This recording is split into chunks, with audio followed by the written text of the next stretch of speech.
To your live from Botanic Gardens. We can see a bunch of orders right there at the side of the pond. Oh yo, I didn't start my video, let help lah.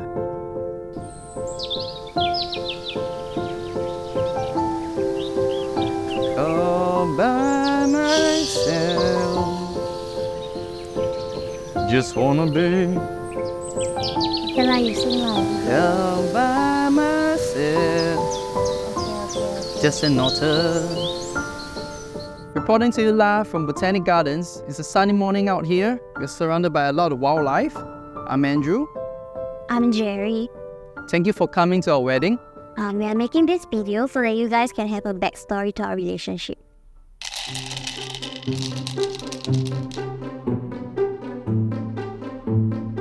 So I first met Andrew on CMB, and I remember it was 23rd of May 2022, and I was working from home. So after I ended work from home, I just went to my phone and my app and I saw a notification, and that was when I saw Andrew's profile. It said that he liked me lah. Then when I saw his pictures, he looked quite cute. But I think what really stood out to me was his profile description, because it said that what he's looking for in a partner is someone who is not of the rat race, but someone who is kingdom-minded. So that was when I clicked the heart shape and we matched. Yes. Okay, so after 3 to 4 weeks of texting back and forth, we decided that there's mutual interest, and so we wanted to take it further. And so Sunday's my only off day, and we couldn't meet up that week, so I initiated a Zoom call instead to not wait any further.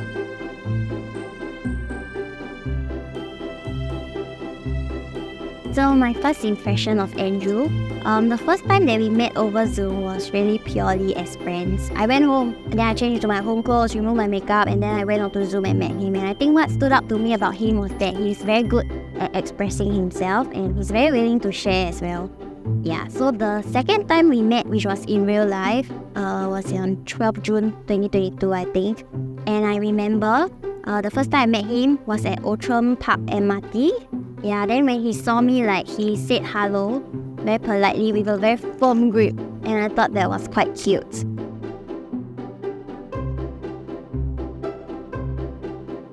I was a little bit caught off guard when she wore spectacles, because in all her profile pictures on the CMB, she didn't wear spectacles.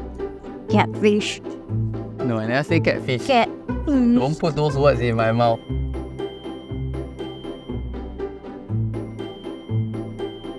So a fun fact about Andrew is that I noticed when he plays games on his phone, right, he will do this mouth thing that's like taking in a deep breath, or I don't know, can I do it? So it's like, let's say he's playing. At first I thought something was happening with his body, but actually that's just how he plays games.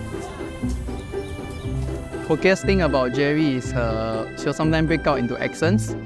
So she'll say something like, "Of course," or "Sure." Sure. Yeah, like that. Drink the water. You can drink the water. Take it.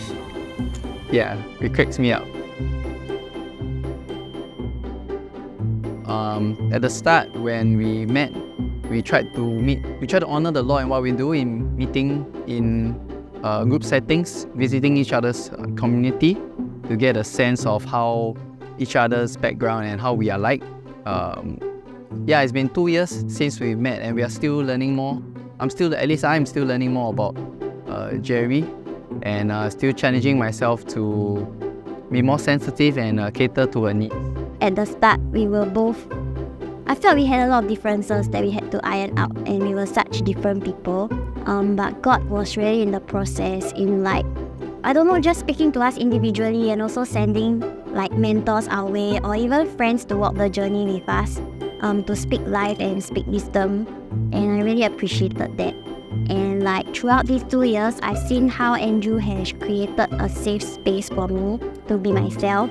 And it's quite surreal lah, cause we were so different, but now I feel like he's a bestie lah. He's a bestie.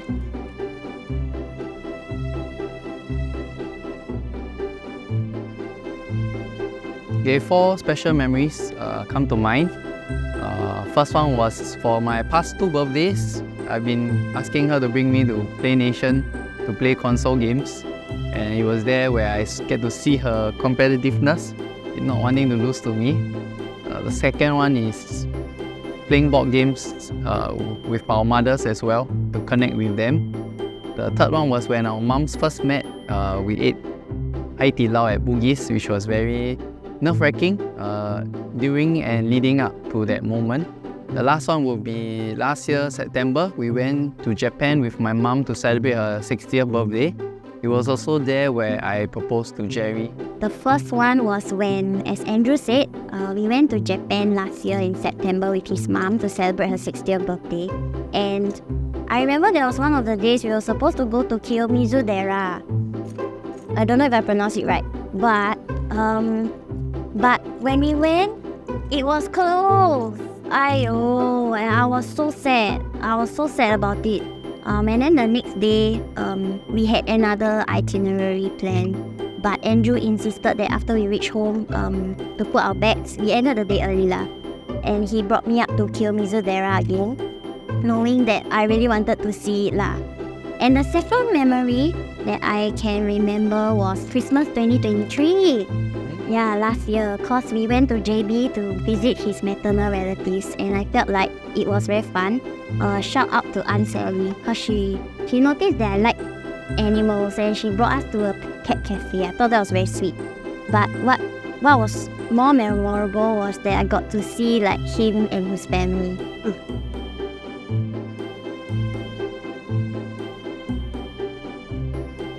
I proposed in Japan on September 2023. It was disguised as my mom's 60th birthday trip. So I planned it to be on the 3rd day at Arashiyama for Bamboo Forest.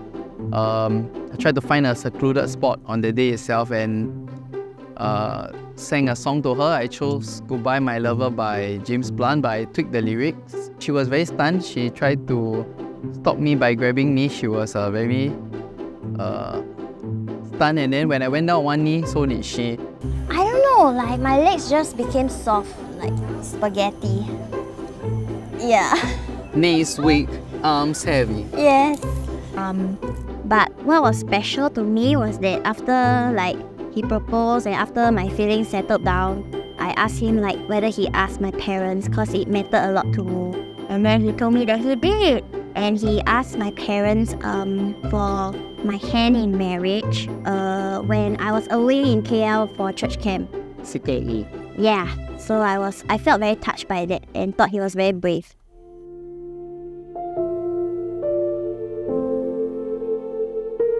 Okay, anything that I want to say to Andrew?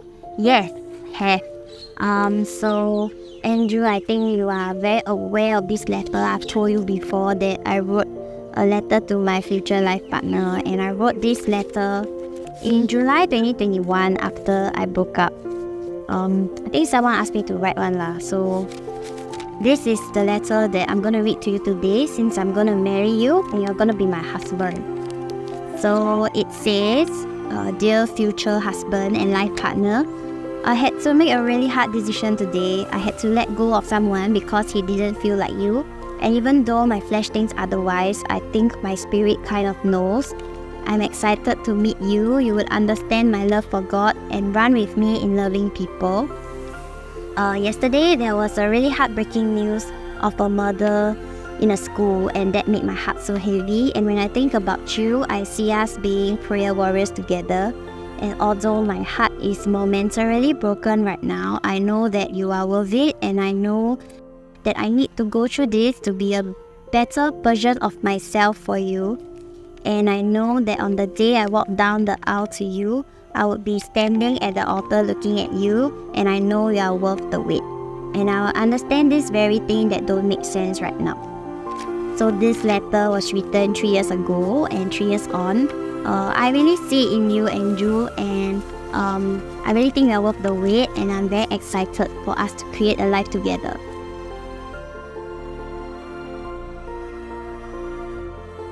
My dearest Gerry, thank you for swiping on me and making the first move. I'm so thankful and blessed to have you enter in my life. It has been truly life-changing and amazing. I better learn what it means to be a compassionate and willing giver. I hope we will continue to grow individually and collectively as a couple as God continues to prune us as we approach our marriage season. And I'm sure time will fly. In a blink of an eye, our Kallang Wave BTO will be ready sooner than later. I love you.